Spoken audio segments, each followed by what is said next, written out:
A few weeks ago, one of my peers spoke to the board on how Sparkman is a family. If he was right then, he is not right now.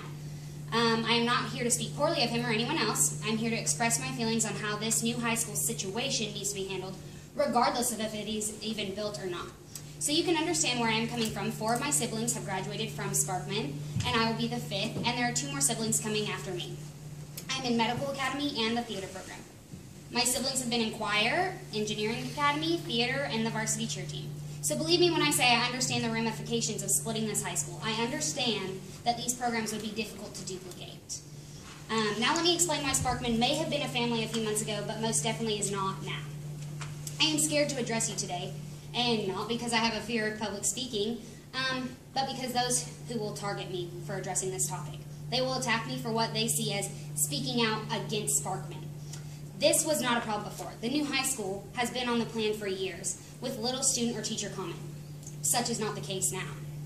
It is not safe to speak out on this issue unless you are against the new high school.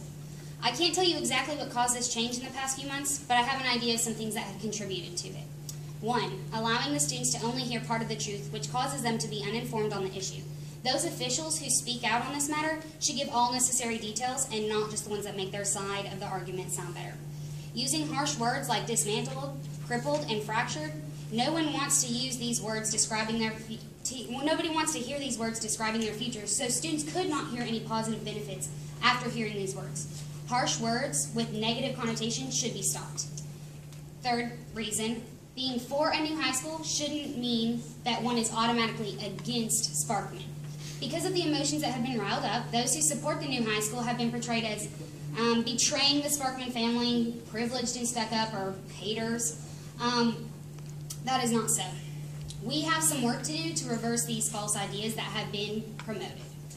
To give you an idea of what I mean by that last point, here's an experience I have encountered the day after that peer's speech. A teacher got up in front of the class and started talking about how amazing this speech was and how Sparkman has to stay together. She made it very clear that she is against the new high school. She asked if anybody was at the meeting. I was the only one, so she asked me, "Oh, wasn't that just an amazing speech? Didn't he make so many great points about how the new high school is a bad idea?"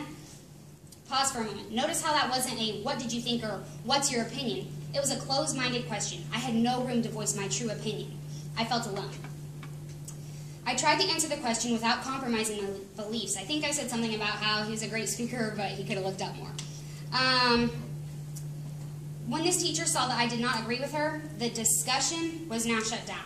The class resumed, except it didn't resume for me. For weeks after that, I experienced a cold shoulder from this teacher.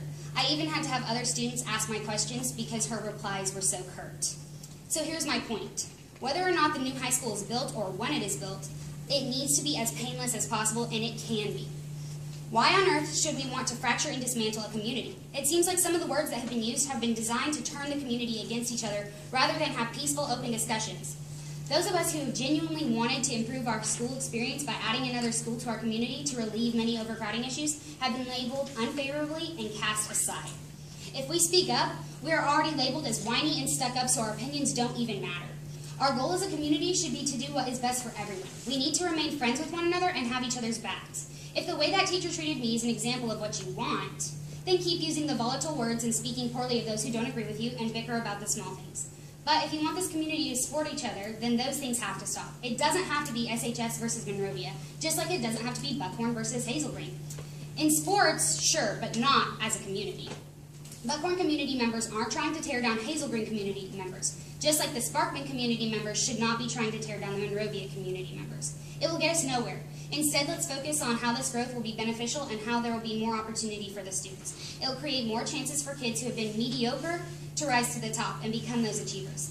The last thing I would like to say to you is stop dragging your feet. Whatever the decision is, go with it. Do not keep this going on as long as possible to prove a point or make it painful. Let's work together as a community to make our community the best it can be, to make Madison County the best it can be. Thank you. Thank you. Department, because she thought she needed some more opportunities and sent her to a private school. I'm so thrilled about all the things that her daughter now could do. She could be a cheerleader, she could be on the yearbook staff, she was on a prom committee. I can't even remember all the different things that she was involved in, and her child is a completely different person than the person that I knew when she was at Sparkman. And it prompted some thoughts. So I spent this afternoon counting how many people were on every team, because I didn't have any other way to do it quickly than to grab a yearbook and a magnifying glass and start counting how many people were on each team at Spartan. So for your information, performing groups, which would be drama, choir, newspaper, yearbook, places where you get some recognition for doing a thing.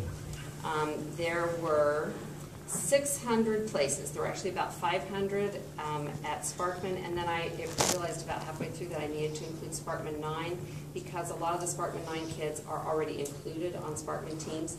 For that matter, we also have kids who play up from Monrovia Middle on, say, the tennis team, the swim team, some of those teams where we don't have a full complement of people.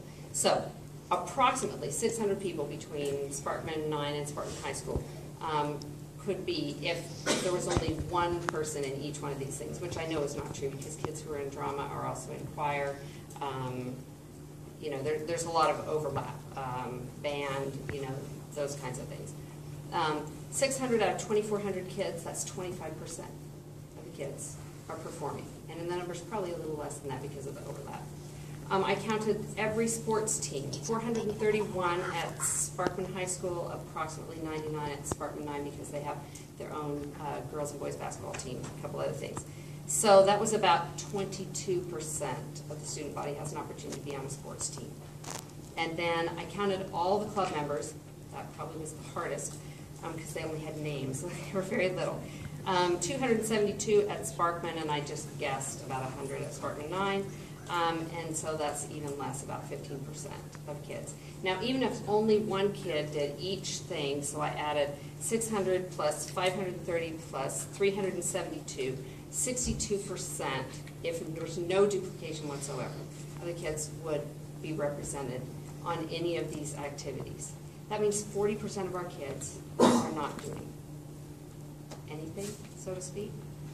So, following an idea that another parent gave to me, she said her son had been on the baseball team. She said of the 28 kids on the team, only 5 came from Sparkman Middle. That wasn't a very good percentage. Now, I had a very short amount of time. I procrastinated. I had to do my classes last night. I was up till midnight getting that done. So I only had today to put all my ideas together on paper.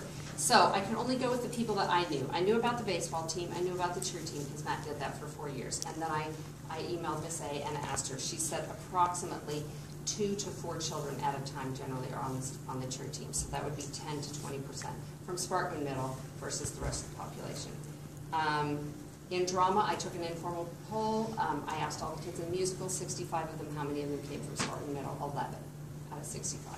That was 16%. Now, I'm not trying to degrade Spartan Middle at all. We have some awesome, awesome kids from Spartan Middle. What I'm trying to say is that those Spartan Middle kids are falling through the cracks.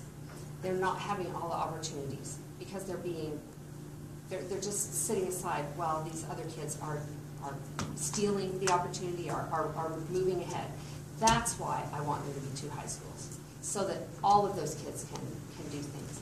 And I want the Sparkman Middle parents to be able to rise to the occasion too. There's lots of great people out there who haven't been Booster Club presidents. I wasn't ever until I started with drama. I saw a name and I filled it. And I want us to be able to do something about that.